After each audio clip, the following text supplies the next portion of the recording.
Todos, sejam muito bem-vindos a mais uma live. Meu nome é Elisângela, eu sou enfermeira e docente e sou a responsável pelo portal da enfermagem no Instagram, no Facebook, no Telegram e no WhatsApp. E hoje o tema da nossa live vai ser a importância da intervenção no controle da hemorragia. Então a gente vai falar um pouquinho sobre o que é hemorragia, o que causa hemorragia, o que é PCR, que é a parada cardiorrespiratória, como agir frente a uma parada respiratória, principalmente os leigos também. É importante os leigos saberem como agir frente a uma parada cardiorrespiratória, até porque salva vidas, né? O conhecimento do Fernando, que ele é técnico de enfermagem, socorrista e instrutor. E aí eu vou bater um papo com ele, a gente vai falar um pouquinho. Fiquem à vontade para fazer perguntas, tirarem dúvidas. É um assunto bem abrangente, tem bastante coisa para ser abordado, né? É um assunto que as pessoas têm bastante dúvidas, né? Então, eu vou convidá-lo para a nossa live e no decorrer da live vocês vão fazendo os questionamentos. Para quem não conseguiu assistir a live ao vivo, para quem não conseguiu entrar agora, porque está de plantão, porque tem algum compromisso, a live fica salva no Instagram, no feed do Instagram do portal, então vocês conseguem assistir depois, vocês conseguem assistir, conseguem passar para os colegas de vocês também para assistirem. Então, primeiramente, o que significa PCR? PCR significa parada cardiorrespiratória. E RCP significa ressuscitação cardiopulmonar, que é o procedimento, né, que o profissional vai fazer justamente para reverter essa PCR. Que o paciente entra em PCR, que é a parada cardíaca do coração, então a pessoa não tem mais pulso, não tem mais respiração, e aí a RCP vai fazer justamente. Olá, boa noite. Boa noite. Tudo Tá me bem? Seja ouvindo? bem-vindo. Estou ouvindo, sim. Você está conseguindo me ouvir bem? Tô conseguindo sim. Deixa eu só fixar o meu aparelho aqui. Tô conseguindo te ouvir legal. Então, José Aí, Fernando, seja muito bem-vindo ao canal do Portal da Enfermagem. Eu quero te agradecer, né, por ter sugerido essa live com esse tema, que é um tema tão importante. E eu acho muito legal a gente falar, não só para profissionais da área da saúde, mas para leigos também, que é o que eu sempre falo, informações salva vidas. Então, eu acho muito importante a gente falar, né, sobre o que é PCR, como conter uma PCR, como que reverter. Então a gente vai fazer um bate-papo aqui. E então se apresenta para o pessoal, apresenta para quem está assistindo a gente, fica à vontade. legal, Elisângela. Obrigado pela participação aí dentro do seu portal da enfermagem. Canal extremamente importante em todos os aspectos de saúde. E a gente acompanha seu conteúdo, né? Acho fantástico. Agradecer a todo mundo que está aí acompanhando a gente nessa live. Eu sou o Fernando, como a Elisângela já falou anteriormente, sou técnico de enfermagem há 17 anos, trabalho no APH há 15 e atualmente trabalho na Prefeitura de Indaiatuba, no 92, né? Sou aluno da docência de enfermagem também e sou instrutor do Stop the Bleed, que é pelo Colégio Americano de Cirurgiões. Stop the Bleed é uma campanha que a gente vai falar daqui a pouquinho o que é também, né, dentro da nossa live. E sou instrutor de suporte básico de vida também. Legal, seja muito bem-vindo. E só um adendo, o José Fernando, ele fez o convite para mim, né, para participar da live. Então, quem quiser também fazer convite para participar de uma live, pode me mandar mensagem, fique à vontade para me mandar um direct, que a gente faz uma live com algum tema que vocês tenham aptidão. A Raquel fez um comentário: sou profissional, mas morro de medo de ter que participar de uma PCR, principalmente se me colocarem na medicação. Então, fala um pouquinho para a Isso. Raquel como é que é essa experiência, principalmente para quem está começando, né? Para quem é estudante, para quem está fazendo estágio. Então, muita gente tem medo mesmo, principalmente no estágio, de pegar uma PCR, fazer uma massagem cardíaca, ficar na medicação, na contagem. Então, qual o conselho que você dá para quem está começando agora, para perder esse medo, para destravar? Porque realmente é um procedimento de emergência. e acaba dando um medinho mesmo, até para recém-formado que está trabalhando no hospital que começou agora. Eu mesmo, quando eu comecei a trabalhar no pronto-socorro e peguei a minha primeira parada, eu assim, dá um medo, gente. É normal, dá um frio na barriga, dá um medo. Só que é o que eu sempre falo, o medo é normal, só que você não pode deixar o medo de te travar, te bloquear, né? Então, qual conselho que você daria para Raquel? Joia. Oi, Raquel, boa noite. Seja bem-vinda aí na nossa live. Raquel, eu acho que eu sempre achei esse medo na hora da parada uma coisa constante. Quem não tem medo na hora da parada é porque está fazendo alguma coisa errada, não está totalmente certo. Por quê? É sempre bom a gente ter esse medinho, isso nos traz um pouco mais de atenção na hora da parada. Se você vai sem medo, significa que você não está tão atento ao que está acontecendo. Você não está tendo aquele sentimento, aquela emoção mais da parada cardiorrespiratória que traz a gente, que dispersa a nossa adrenalina pelo corpo e faz com que a gente foque no que está acontecendo no atendimento. É assim, no começo nas primeiras paradas cardiorrespiratórias que você pegar, vai ser normal você ter um pouco mais de receio no que fazer, se está fazendo certo, se não está. A minha dica, a minha sugestão para quem está começando, principalmente, é que faça o quê? Antes de entrar propriamente dito numa parada cardíaca, né, seja na sala de emergência ou seja no atendimento pré-hospitalar, que colhe algum colega que já tem mais experiência, que principalmente esteja aberto a compartilhar o que está acontecendo dentro da sala de emergência, que eu acho que isso é fundamental para nós, enquanto profissionais de, de emergência, compartilhar com os colegas que estão chegando, né? E após a parada cardiorrespiratória também fazer um feedback, né? Do que aconteceu, do que foi bom, do que não foi bom, para corrigir os erros, né? Então é normal a gente ter esse gelinho na barriga, fica tranquila. E aí fica essa dica. Cola primeiro nos amigos aí que você sabe que entende mais, tira, anota no caderninho todas as dúvidas, se for o caso, e aí, num momento mais oportuno, você discute com os colegas. E com isso, você estando dentro dessa vivência no ambiente da parada cardiorrespiratória, você vai adentrando aos poucos na emergência, né? E aí, na hora que você perceber, já diminuiu essa ansiedade, essa insegurança, na verdade, né?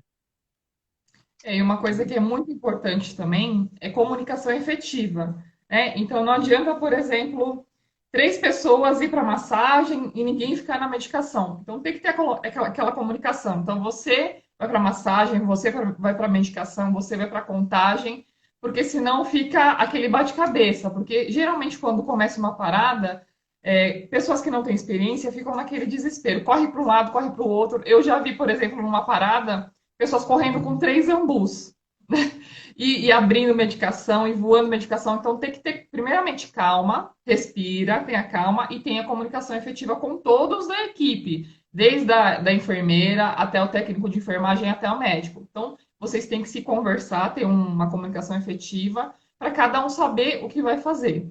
E outra coisa muito importante também, assistam vídeos, né? Tem vários vídeos explicativos no YouTube, aulas também, e tenha conhecimento, saiba o que você está fazendo. A medicação que você está administrando, para que serve? O que pode causar no paciente? É aquela medicação, quantas miligramas que eu tenho que administrar? Não, mas eu sou técnico, o enfermeiro delega, o médico delega, eu faço. Mas é importante o técnico saber também o que está fazendo, não ficar naquele automático. Prescreveu, administrei, pronto, acabou. Você precisa saber o que está acontecendo, porque o seu corém está em jogo, vidas estão em jogo.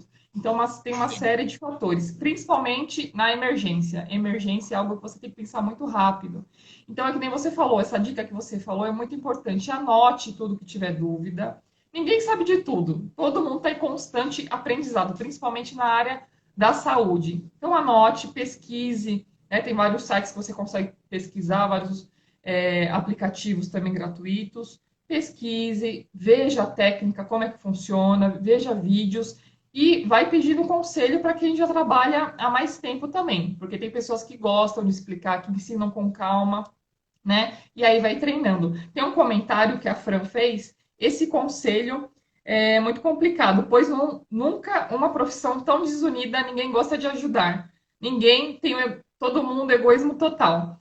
É, Fran, depende muito do profissional. Eu, por exemplo, eu comecei fazendo residência de urgência e emergência, né, como enfermeira.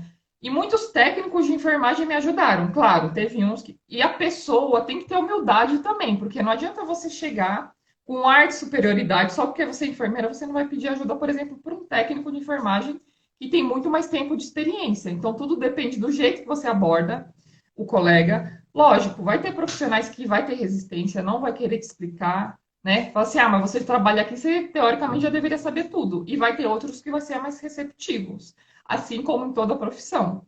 Então, eu acho sim que tem profissionais ainda hoje que gostam de ajudar, que explicam sim. Lógico, vai ter profissionais que têm resistência. Você quer contar um pouquinho da sua experiência referente a isso, a profissionais que ajudam, a profissionais que não ajudam, que acabam julgando, falando que você já deveria saber tudo.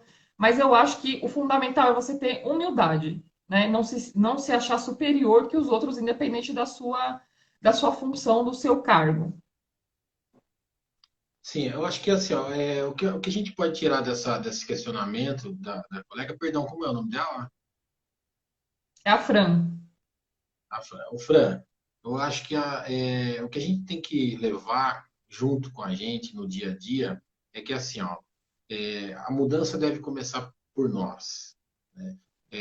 Se a gente lá no começo da carreira teve maus colegas, né, ou maus professores de plantão ali junto com a gente, né? Infelizmente não foi legal. A gente tem que trazer essa vivência e mudar isso, né? Então, eu vou contar rapidamente uma experiência que eu tive no início da minha profissão, da minha carreira. Eu fui trabalhar numa unidade de terapia intensiva e algumas colegas que já faziam tempo que estavam na área, elas tinham uma certa resistência para passar as informações de como fazer, de como fazer corretamente todas as coisas que eu não sabia. Eu entendo, hoje eu tenho a visão de que assim, uma grande parte dessa resistência se dava por quê? Pela correria do plantão. Às vezes a gente eram 10 leitos, às vezes não tinha como parar para ficar dando explicação e tal. Então, era complicado. Mas Uhum. quando eu passei a ter uma bagagem maior, eu passei a tomar isso como uma lembrança que eu queria reverter. Então, todo mundo que entrou trabalhar comigo, que vinha me procurar, poxa, tal coisa, como que funciona? Então, aí a gente, opa, ele quer aprender, ele quer, eu vou passar o que eu sei, né? Eu acho que a mudança tem que começar em nós, porque senão nunca vai mudar. Exatamente. Exatamente. Porque se eu espero só pelo meu colega, que meu colega mude, as coisas nunca mudam. É que nem você falou, a mudança tem que vir da gente. Se fala muito da classe da enfermagem que é desunida, né? Mas eu acho que assim, não são todos, a gente não pode generalizar também. Lógico que tem aqueles que são desunidos, né? Que não quer ajudar o colega, que quer prejudicar o colega, mas tem aqueles sim que ajudam e que fazem a diferença na enfermagem, ainda tem. A Gláucia fez um comentário porque eles não dão oportunidade para técnico de enfermagem sem experiência. Então, essa é a grande questão para todo mundo que é recém-formado, não só os técnicos de enfermagem, como os enfermeiros também, que é sempre difícil conseguir o primeiro emprego, né? O tão sonhado primeiro emprego.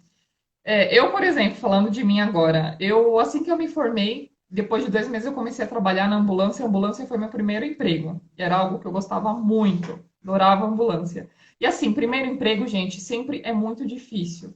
Mas assim, tenham contato, estudem, porque o principal é você estudar. Primeiro passo é você passar na prova. Então estude. Não passou? Não desista, não percam a vontade de trabalhar, não acha que você nunca vai conseguir, estude. Peça dicas para os seus contatos que já trabalham em hospital, que já trabalham em algum setor que você tenha mais afinidade, né? E eu acho que assim, tem lugares sim, poucos, né? Mas tem lugares que dão chance para pessoas que não têm experiência. Eu vou dar um exemplo. Eu estou dando uma supervisão de estágio numa clínica de hemodiálise e lá eles preferem profissionais sem experiência. Por quê? Porque eles vão moldar do jeito deles, que não vem aqueles profissionais com vícios. Então, ainda tem locais que preferem até profissionais sem experiências. Né? Por isso que é importante vocês pesquisarem. Pesquisem locais, conversem com seus contatos e veja também o que se adequa com você. Como é que foi para iniciar a sua carreira na enfermagem? Tá, então, meu início de carreira foi um pouquinho diferente, porque eu tava morrendo de vontade de começar na enfermagem, né? E na época eu trabalhava no controle de dengue, na cidade de Itu.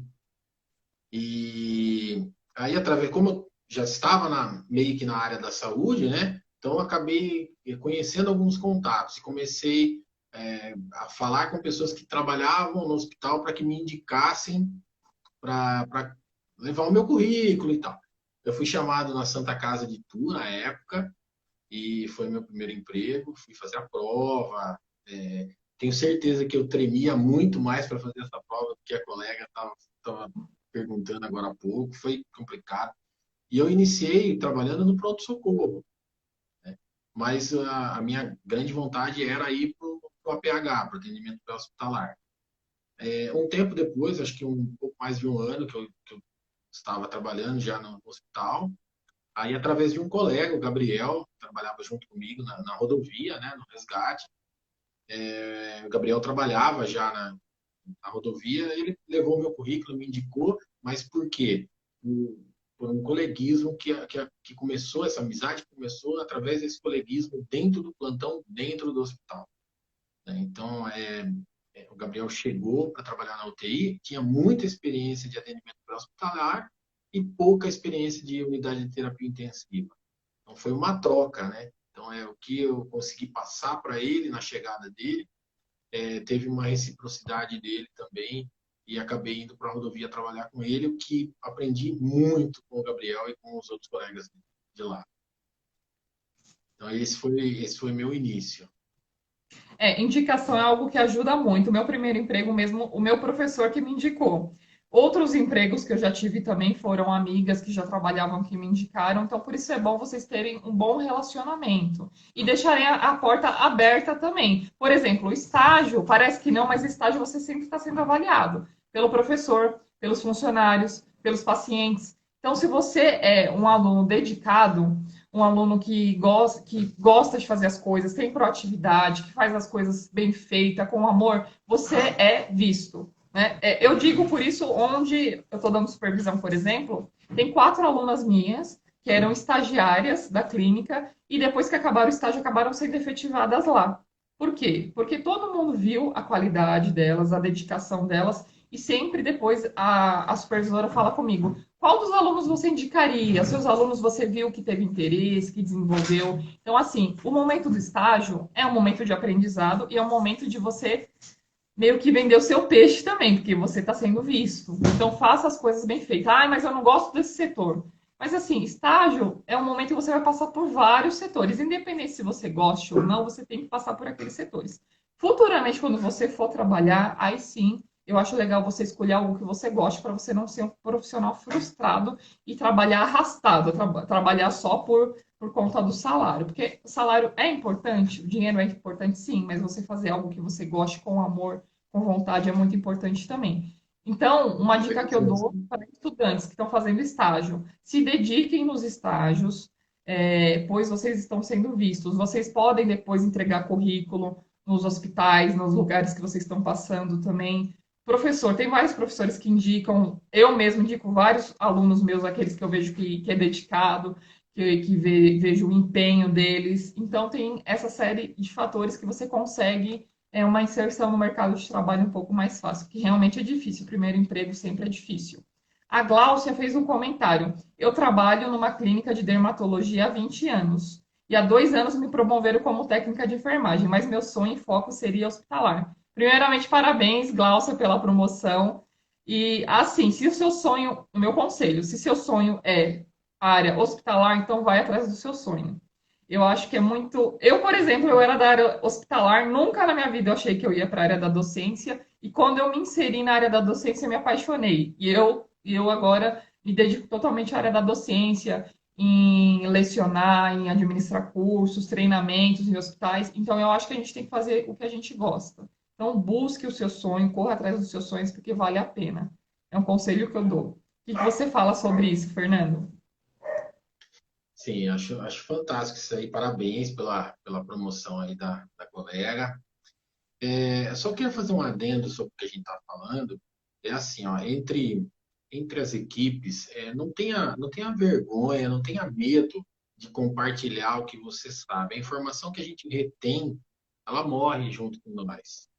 Se a gente repartir essa informação, a gente está multiplicando, a gente está ajudando as outras pessoas também. E assim, às vezes a gente fica, será que os colegas não vão falar, pô, tá querendo mostrar que sabe mais que a gente? Talvez até você saiba, ou talvez o outro colega que sabe muito mais, talvez ele não tenha essa proatividade de passar para os outros, né? Então passe, mesmo que seja pouca informação que você ainda tem na sua bagagem, passe para o colega, discuta, converse, chame a equipe para repartir essa conversa. Olha, hoje eu fiz um atendimento, foi assim, assim, assim. O que que vocês acham? Vocês acham que foi bom? O que que vocês acham que poderia melhorar? Isso tudo é vivência que, com o passar do tempo, vocês vão vendo que a equipe, você vai ganhando a confiança da equipe para o dia a dia, né? A equipe vai também tendo essa segurança de discutir os casos com você. Às vezes, puxa, fiz um atendimento, estou em dúvida se foi legal, o que que você acha? A equipe vai começar a trazer para você esse retorno também. Então, é bem importante isso, né? Tá? Ter essa troca. Com certeza, essa troca é muito importante, é o que eu sempre falo, quando você ensina, você aprende em dobro, né? Então, eu acho que é muito importante você passar o seu conhecimento para o É muito colega, não importante custa também nada que você passar tenha, que conhecimento, né? durante quando estiver passando essa informação, que sempre manter a humildade, nunca achar que sabe tudo, né? A gente está sempre aprendendo. Hoje, aqui na nossa live, essa troca, com certeza a gente vai tirar muita coisa. A Elisângela comigo, eu com a Elisângela e com vocês também, né? Acho que sempre é Sim, uma troca. com certeza. Falando um pouquinho sobre a PCR, então qual seria a maneira correta de conduzir uma PCR? Principalmente quem está assistindo, quem nunca conduziu, nem nunca presenciou uma PCR. Tá. Eu vou focar um pouquinho no atendimento pré-hospitalar, que é o ambiente onde mais comumente ocorrem paradas cardiorrespiratórias e que a pessoa acaba evoluindo para a morte de uma forma desassistida, né? Que eu acho que esse é o grande diferencial que a gente tem que tentar mudar na nossa sociedade, que é não permitir as paradas cardiorrespiratórias não assistidas. É que não tenha, a pessoa entre numa parada cardiorrespiratória e não tenha ninguém ao lado que saiba o que fazer para reverter essa parada, ou por pelo menos tentar reverter essa parada, né? Então, no ambiente pré-hospitalar, isso pode acontecer em qualquer lugar, dentro de casa, com um familiar, com um amigo, na rua onde você estiver passando, no shopping, em Uhum. qualquer ambiente pode ocorrer a parada cardiorrespiratória, né? É importante a gente ter em mente alguns passos que são fáceis da gente guardar e que são muito objetivos na hora do atendimento da parada cardiorrespiratória. A primeira, falando um pouquinho para quem é mais leigo, né? O leigo, ele não tem a necessidade de checar pulso, né? Ele precisa ver se o paciente está, se essa vítima de uma provável parada cardiorrespiratória, se ela está ou não respirando. Se essa vítima está em parada respiratória, dentro do ambiente extra-hospitalar, nós já vamos considerar, então, como uma parada cardiorrespiratória, porque se ela está em parada respiratória, ela vai, com o passar dos minutos, evoluir para uma parada cardiorrespiratória. Eu já vou prevenir isso iniciando a massagem cardíaca, né? Então, alguns passos.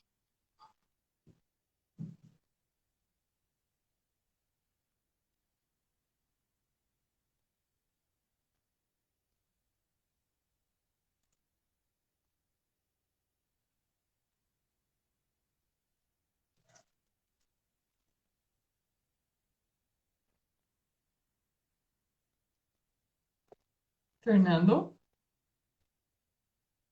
Voltou. Tinha dado Acho uma que... travadinha. Ah, beleza.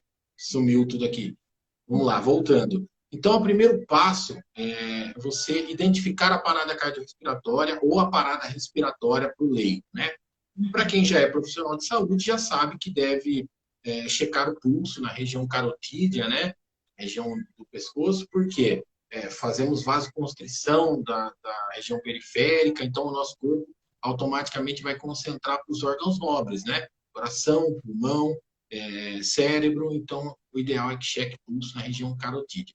E os leigos, então, erguer a camisa dessa vítima, observar se tem a expansão do tórax, né? Se ele respira, se sobe ou desce, e desce o tórax. Feito isso, identificado a parada cardiorrespiratória, solicitar ajuda. Então, esse é o segundo passo, solicitar ajuda. E esse pedir ajuda tem que ser de uma forma muito eficaz. Não adianta eu falar assim no meio de uma multidão ali. Alguém ligue para o 192, né? Alguém peça ajuda, alguém traga um telefone para que a gente ligue. Tá? Vai ficar muito vago. Um acha que o outro pediu, o outro também acha, acaba que ninguém pede. Perde-se Uhum. muito tempo nisso. Então, se eu estou atendendo uma parada cardiorrespiratória e vejo que alguém possui um aparelho celular, por exemplo, eu já vou olhar para essa pessoa e dizer: você, ligue para o 192. Então, eu já estou pedindo ajuda de forma eficaz. Eu vou iniciar na sequência as massagens cardíacas, mas eu já estou pedindo para que uma unidade venha até o local com recurso para que dê o atendimento efetivo para essa vítima e conduza para o hospital. Então, a primeira coisa, identifico a parada. A segunda coisa, peço ajuda de forma eficaz. Terceira, e não menos importante, peço para que traga o DEA, desfibrilador externo automático.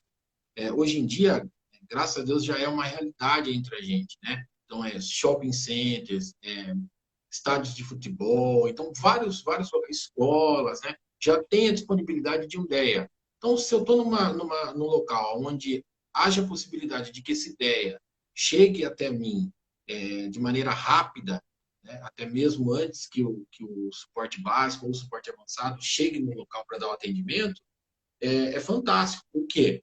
Em até 4 minutos, o coração pode estar no ritmo que a gente chama de ritmo chocável, né? Em taquicardia ventricular ou fibrilação ventricular, que são ritmos chocáveis.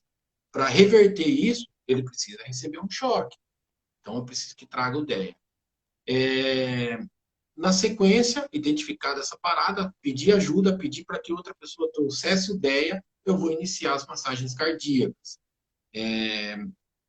Não vai dar para a gente passar muito aí como é a técnica, né, hoje, porque o tempo nosso é limitado, o Instagram daqui a pouco derruba a gente, mas Uhum. como a Elisângela disse, existem vários vídeos no YouTube e em outros locais.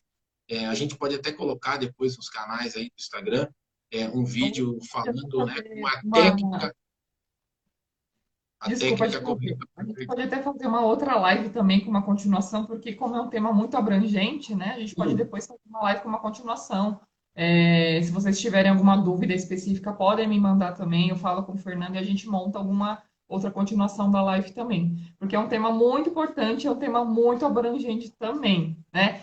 O Bruno fez uma pergunta, mas se não chegar o DEA, as massagens resolvem? isso, resolve sim. O que vai acontecer é o seguinte: se não tiver UTEA, a única diferença é que não vai chocar esse paciente, mas eu vou manter uma massagem cardíaca é, efetiva, contínua, até a chegada do resgate, né? Até a chegada de uma ambulância ou da unidade de resgate.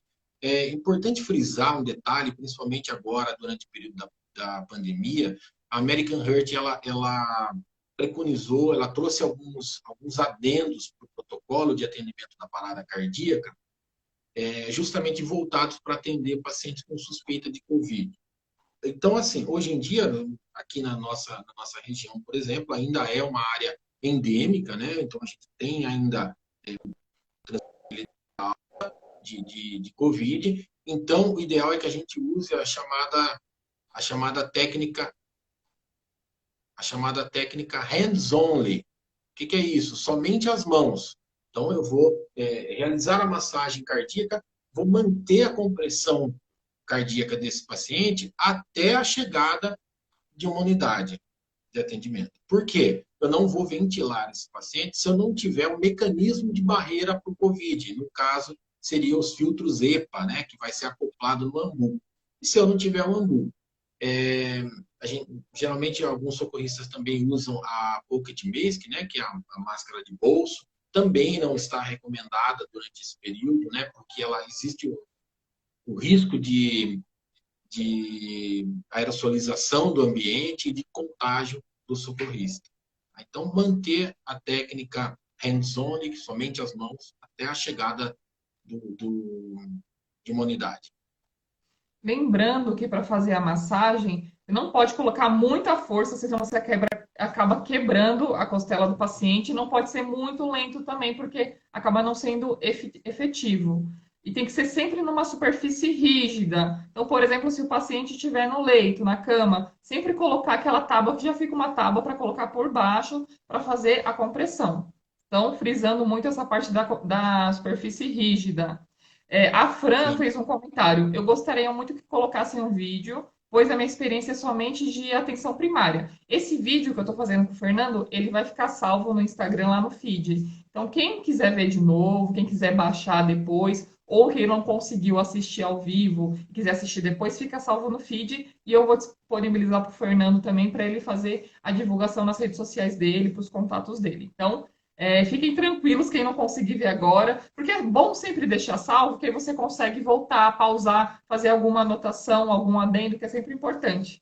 E voltando à questão da compressão, sempre também, principalmente quando é na PH, quando você está na rua, tem que verificar o local se está seguro. Então, às vezes, é no meio da rua que está passando um monte de carro. Então, faça alguma sinalização com algum triângulo, alguma folha, alguma coisa para sinalizar para os carros, senão acaba gerando outros acidentes. Então, é importante também essa questão de sinalização, de manter o local, tentar manter o local seguro.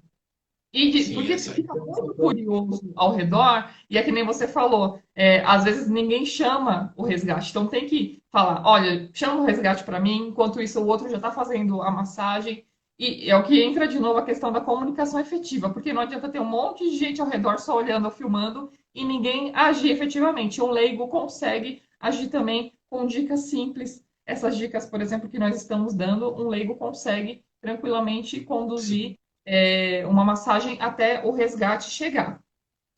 Tem mais um sim. É comentário. importante que a Comecei a gente. fazer o técnico de enfermagem agora. Eu tenho muito medo de, na hora, acontecer uma parada. Não saber como fazer, de ser insuficiente na hora. Apesar de que eu acho que a prática ajuda muito. Exatamente, ajuda bastante. Então, quanto mais. Tudo na vida, né? Quanto mais você praticar, melhor você vai ficar naquilo. Parada não é uma coisa que dá para praticar todo dia, né? Que nem uma pressão arterial, por exemplo. Então, é o que eu falei com o Fernando anteriormente: assistir vídeos, ver com pessoas que têm mais conhecimento, que sabem pedir. Assim, é importante você saber tanto a teoria quanto a prática também. Porque na teoria é uma coisa, chega na prática é totalmente diferente. Às vezes vai faltar material, você tem que trabalhar com aquilo que você tem. Então, a enfermagem é arte de improvisar também. Porque nem sempre você vai ter todo o material disponível. Então, você tem que já pensar rápido e estar improvisando também. Tem essas questões também que é bem importante. O fator que você colocou ali no, sobre a questão da segurança, né? A gente precisa estar muito atento a isso na chegada do atendimento, porque a gente não sabe, às vezes, qual é a causa dessa pessoa estar caída lá inconsciente na rua, né? Ou em qualquer lugar. Eu sempre cito um exemplo nos treinamentos do socorrista que chegou para atender uma pessoa que estava caída e desacordada. Essa vítima estava caída porque ela levou um choque elétrico. Quando o socorrista chegou para dar atendimento, o fio elétrico ainda estava encostado no corpo dessa pessoa. Ao tocar na vítima, ele recebeu a descarga elétrica. Então, aí o que aconteceu numa situação dessa? Ao invés de eu ter uma vítima, eu passei a ter duas vítimas. Então, se eu não tenho condições de manter a cena segura, eu não posso dar atendimento. A prioridade para que eu inicie um atendimento é que a cena esteja segura e me dê o respaldo de chegar e abordar. Outro exemplo que eu sempre coloco, você chega na casa de um colega e o seu colega está lá no quintal caído, desacordado. Você vai chegar para abordar ele. Antes de chegar, observa. Será que esse seu colega não tem um cachorro bravo? Que ao entrar lá no quintal, você pode ser agredido por esse cachorro, né? Então, são situações do dia a dia que a gente acaba vendo, que a gente acaba sabendo de ocorrências que tiveram algum desfecho desfavorável e que a gente acaba usando como exemplo para que não aconteça novamente. E a PCR é uma coisa assim que acontece, não é uma coisa que você está planejado. Você pode estar andando no shopping e acontecer uma PCR. Eu já trabalhei em ambulatório de shopping e eu via cada coisa no shopping que, assim, eu desacreditava nas coisas que eu via. Até sutura já foi realizado em shopping. Já vi PCR em shopping, já vi suicídio em shopping, então já vi muita coisa. Então a gente tem que estar preparado sempre para tudo. E a PCR, ela tem várias causas. Então pode ser devido a uma hemorragia, a um acidente automobilístico, a um choque séptico, alguma doença cardíaca, uma infecção respiratória, uso de drogas, uso abusivo de drogas também pode dar uma PCR. Que nem você citou, choque elétrico, e é muito importante as pessoas ao redor tomar cuidado com isso, porque senão acaba tendo outras vítimas ao redor. Asfixia, uma pessoa que está asfixiada pode evoluir para uma PCR, afogamento, intoxicação por medicamentos, sufocamento, e entre outras, tem várias outras causas. Então é sempre importante a gente avaliar se a cena está segura, saber o que foi, qual foi a causa daquela PCR, né? E é que nem você falou, avaliar, por exemplo, você vai atender um parente, um amigo, e tem um cachorro bravo, tem uma cerca elétrica. Então tem que avaliar tudo que está ao redor para a sua segurança também, para a segurança do paciente e para a sua segurança. E outra coisa que é Exatamente. muito importante, se aproximar da vítima, chamar ela, sacudir para ver se ela responde, se ela respira, se ela tem pulso. Caso ela não responda, não está respirando, aí sim foi detectada uma PCR. Porque às vezes a vítima, ela teve uma síncope, né? Ela teve um desmaio, só que não está propriamente em PCR. Então é importante, primeiramente, você identificar se realmente ela tem PCR ou se foi alguma outra coisa. Se ela teve uma hipoglicemia, ficou muito tempo sem comer e acabou desmaiando. Então tem que avaliar tudo isso também para não fazer uma massagem desnecessária também, porque uma massagem desnecessária acaba prejudicando o paciente também. Que vai fazer com que ele evolua para uma parada. Exatamente. Muito bem. Então é uma coisa muito importante para ser verificado. Outra coisa que eu queria falar com você também é sobre hemorragias. Antigamente se falava muito sobre os torniquetes. Afinal, o torniquete pode ser utilizado ou não pode ser utilizado e quais casos que pode utilizar o torniquete? Sim, o tanquete pode sim ser utilizado. É, na verdade, ele deve, não só pode, como deve ser utilizado. Então, o torniquete ele existe algumas condições para que a gente possa fazer uso dele, né? Uma delas é que a gente tenha certeza que é uma hemorragia sanguinante, uma hemorragia causada por uma artéria. Essa hemorragia ela é caracterizada como? Como é que eu sei o tipo de hemorragia, né? Então, eu tenho uma hemorragia do tipo arterial, do tipo venoso e do tipo capilar. Então, a arterial é quando ela apresenta aquele sangue pulsante. É nesse caso que eu vou fazer uso do torniquete, para impedir que esse sangramento leve à morte rapidamente. Tá? O torniquete, a gente tem o torniquete comercial, tem os torniquetes improvisados, que precisa ter muita cautela para usar também o torniquete caseiro, né? Porque ele Uhum. pode gerar alguns outros riscos e tal. A hemorragia ela é um fator bastante abrangente, né? Aliás, ela é o grande assassino mundial, né? A gente costuma dizer isso. Enquanto a gente teve até setembro um pouco mais de 1.100.000 mortes em 2020 por Covid, a gente tem uma pandemia aí que acontece paralela e que a gente não dá muita atenção, que é uma pandemia. Né? O que é caracterizado uma pandemia? Existe em vários continentes, né? Uma doença espalhada em vários continentes. Essa doença é a hemorragia. Nós temos, enquanto tivemos 1.100.000 mortes por Covid, nós tivemos cerca de 5 milhões de mortes por hemorragia, vítimas de trauma no ano. Então, é um número extremamente grande. E é o que a gente sempre fala. No curso, né, do Stop the Bleed, que é o curso do Colégio Americano de Cirurgiões para controle de hemorragias, a gente sempre diz que mais trágico do que uma morte por hemorragia é uma morte que poderia ter sido evitada, né? Então, às vezes, um leigo pode fazer toda a diferença, né? Então, o uso desse torniquete é sim importante, deve ser estimulado desde que a pessoa receba um treinamento para fazer o uso desse torniquete, é extremamente importante. Foi isso que o Colégio Americano de Cirurgiões acabou trazendo nessa campanha Stop the Bleed. Stop the Bleed significa pare o sangramento, pare o sangramento. Essa campanha, hoje, ela é muito divulgada nos Estados Unidos e agora chegou ao Brasil. Eu sou instrutor do Colégio Americano de Cirurgiões também, sou instrutor do Stop the Bleed, né? E acho que essa é uma campanha extremamente eficaz. Ela surgiu lá nos Estados Unidos por conta de um atentado, né? Que esse atentado aconteceu em dezembro de 2012, numa escola em Sandy Hook. Sandy Hook fica em Newtown, lá nos Estados Unidos. E o que aconteceu? Esse atentado gerou uma repercussão muito grande lá nos Estados Unidos.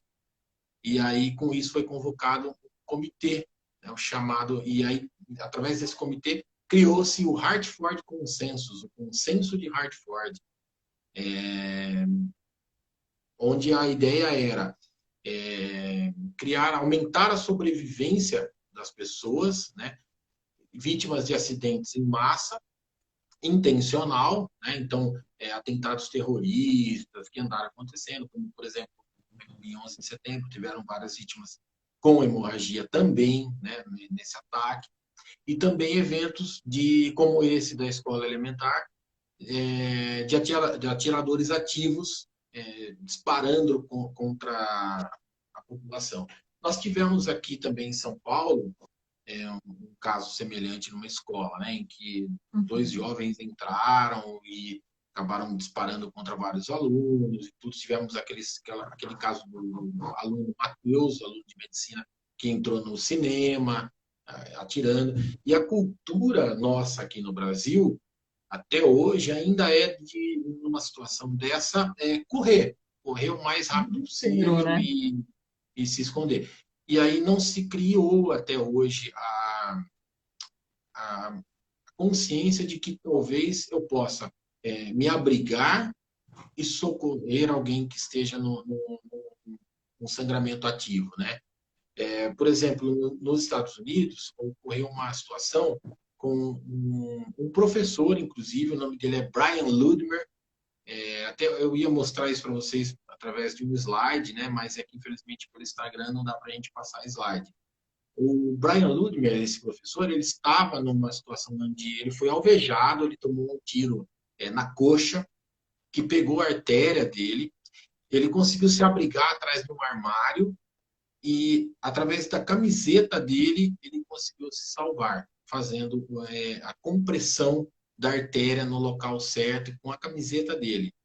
E o Stop the Bleed usou esse fato, né, que aconteceu com esse professor e criou até uma camiseta, onde vem escrito "This shirt can save a life". Essa camiseta pode salvar uma vida, né, onde é mostrado em 3 passos básicos como fazer um curativo compressivo rápido e eficaz para salvar uma vida com uma camiseta. Às vezes eu não tenho um torniquete, não tenho um material disponível ali para fazer um torniquete na hora, né? Mas eu tenho uma camiseta, todo mundo vai estar vestido. Então, como agir nessa hora, como fazer o uso disso, né? Então, são técnicas muito interessantes que foram desenvolvidas e que eu acho que são fundamentais para a sobrevivência numa situação de hemorragia.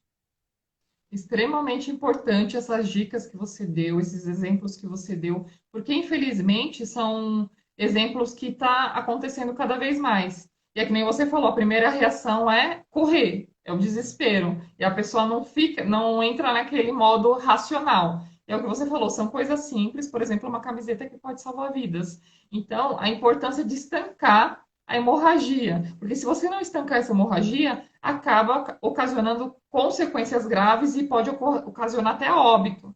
Pode ocasionar em choque e várias outras complicações e evoluir para óbito. Então, é muito importante você controlar a hemorragia, manter a calma. Tem casos que a hemorragia é tão característica, é tão grande, que tem que fazer até transfusão de sangue. Então, por isso que quanto mais rápido você conter a hemorragia, menos dano vai ter para esse paciente. Né? E quais são as maiores causas de hemorragia? A maior disparadamente, né, a causa de hemorragia geralmente é o trauma, né? O trauma está muito associado a gente associa muito com acidentes automobilísticos, né? Mas existem inúmeros fatores que causam hemorragia e que a gente acaba se deparando. Se vocês forem procurar no YouTube, tem um vídeo que acabou viralizando aqui no Brasil há pouco tempo atrás, que era de um torcedor do Paranaense. O time estava chegando no estádio e ele foi acender um sinalizador, um rojão, e acabou explodindo na mão dele. É interessante esse vídeo porque no momento em que há a explosão, imediatamente logo após a explosão, um policial militar, que inclusive esse policial militar fez o curso do Stop the Bleed, tinha instrução, olha como é importante, né? Você está instruído. O E ele, conhecimento. exatamente, e ele tinha no bolso dele um torniquete. Então, imediatamente ele atravessou a rua e aplicou o torniquete nesse indivíduo que tinha acabado de explodir a mão. Num primeiro momento, a explosão ela não causa um sangramento ativo, porque ela faz uma espécie de cauterização pela temperatura, então ela acaba cauterizando o sangue. Mas logo na sequência, num segundo momento, essa hemorragia vai surgir. Né? Então ele foi muito objetivo, fez o controle da hemorragia. Né? Então acho que é isso. Em relação à sua pergunta, eu acho que é principalmente relacionado diretamente aos traumas, né? Essa é a grande principal causa de hemorragias.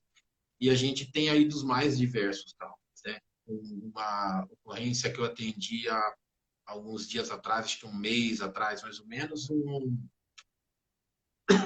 perdão, um senhor trabalhador, estava trabalhando em casa com aquele motoabrasivo, né? A Makita, o disco da motosserra ali pegou no braço dele, teve um sangramento bastante importante. Na chegada nossa, aplicamos o torniquete e conduzimos para o hospital. Então, teve um sangramento ativo, tudo, é bem importante a gente conseguir identificar esse tipo de sangramento, né? Então, o que é um sangramento ativo? Um sangramento sanguinante. Então, é aquele sangramento que pulsa. Geralmente a gente consegue identificar isso pela quantidade de sangue que está ao redor da vítima. Então, geralmente, quando o sangue é arterial, além ele ter uma coloração mais viva, um vermelho mais vivo, ele forma uma poça ao redor da vítima, né? E uma coisa muito importante, Elisângela, da gente citar, é que assim, ó, não dá tempo. Se o sangramento é arterial, não dá tempo de chamar o 192 e aguardar que o resgate chegue lá. Não dá tempo. Precisa de uma intervenção de quem estiver do lado o mais breve Uhum. possível, né? Porque esse paciente vai evoluir para um choque hipovolêmico e vai entrar em parada cardiorrespiratória não reversível, porque se eu não tenho sangue dentro do organismo, não tenho que bombear pelo coração, né? Uma outra questão bastante importante, não sei se está travando aí para vocês. Agora não, estava dando uma travadinha, mas agora parou. Tá? Uma questão bastante importante, eu sempre falo da coagulação primária. O que é isso?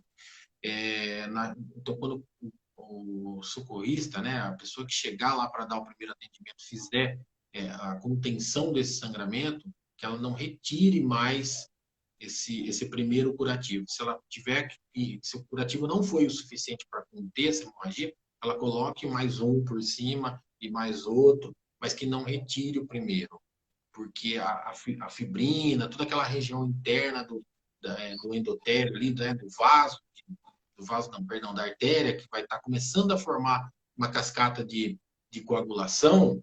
Se eu retiro esse curativo, eu retiro junto esse início dessa cascata de coagulação.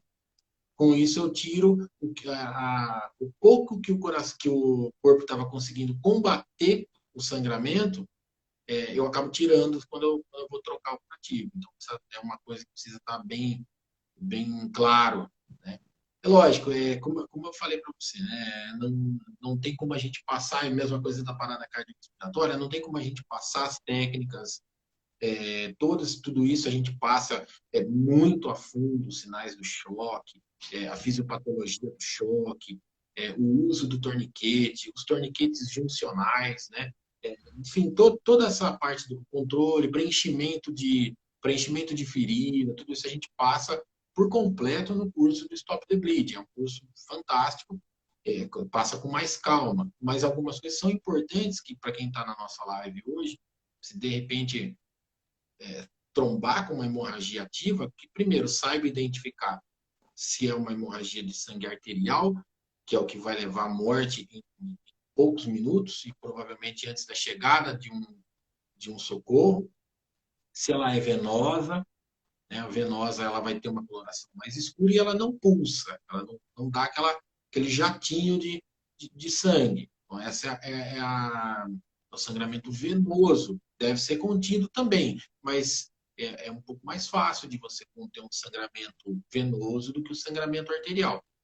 E o sangramento capilar é aquele sangramento de um cortezinho, de um ralado, né? Então, esse é o Superficial, né? sangramento capilar. Superficial, exatamente. Quem Né? tiver interesse e se aprofundar e saber um pouco mais, é importante fazer cursos, né? Porque assim, a live é uma pincelada, é uma parte bem básica, superficial que a gente passa, até por conta do limite do tempo, né? Então, eu gostaria que você falasse um pouquinho sobre o curso, para quem tiver interesse, como é que procura, se tem algum site que eles podem entrar, como é que funciona essa questão do curso para quem tiver interesse em fazer posteriormente. E é só quem é da enfermagem, da saúde, leigos também a gente pode fazer? Como é que funciona? Esse curso é voltado para todo mundo. Esse curso, como eu falei, faz parte dessa campanha Stop the Bleed do Colégio Americano de Cirurgiões. Esse é um curso com certificado internacional, reconhecido em todo o mundo. A próxima data nossa vai ser agora no dia 28 de novembro. Já estão abertas, aliás, as inscrições para esse Stop the Bleed. É um curso muito legal, muito bom. É, Vou disponibilizar depois, se você quiser colocar na página, vou te mandar o folder para a galera que se interessar. Depois eu deixo o meu contato também, se alguém quiser fazer um contato por telefone para a gente explicar maiores aí. E esse curso ele vai abranger aí uma tarde toda de ensinamentos focado só na hemorragia.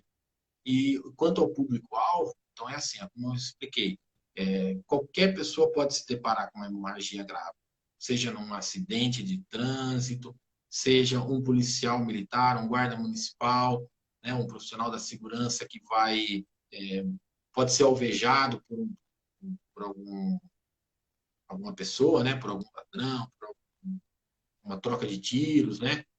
Então, qualquer pessoa pode tá treinada. E essa campanha, ela veio de lá para cá justamente para isso, para que a gente consiga multiplicar essa informação, né?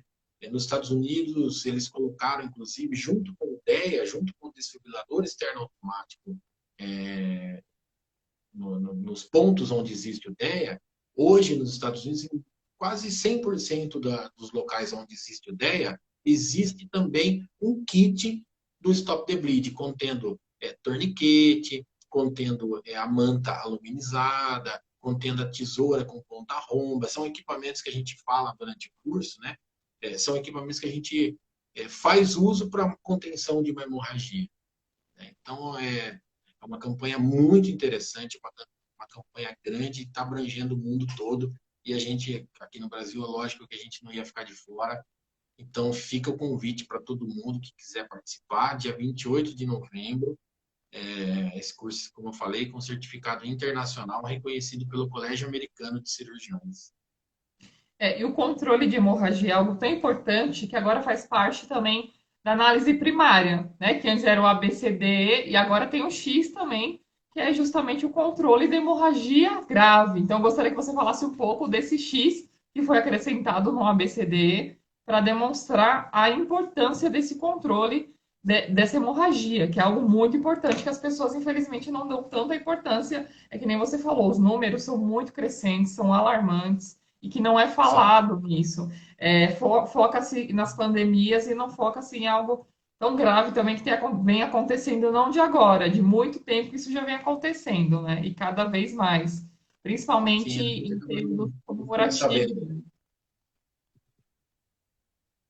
Tá, primeiro, antes da gente falar do X propriamente dito, vou falar um pouquinho para quem não sabe do ABCDE, né? O ABCDE ele foi um mecanismo criado, uma forma mnemônica que foi criada para que a gente siga esse A, B, C, D, para que a gente não erre na hora do atendimento, principalmente para o pessoal que está começando, né?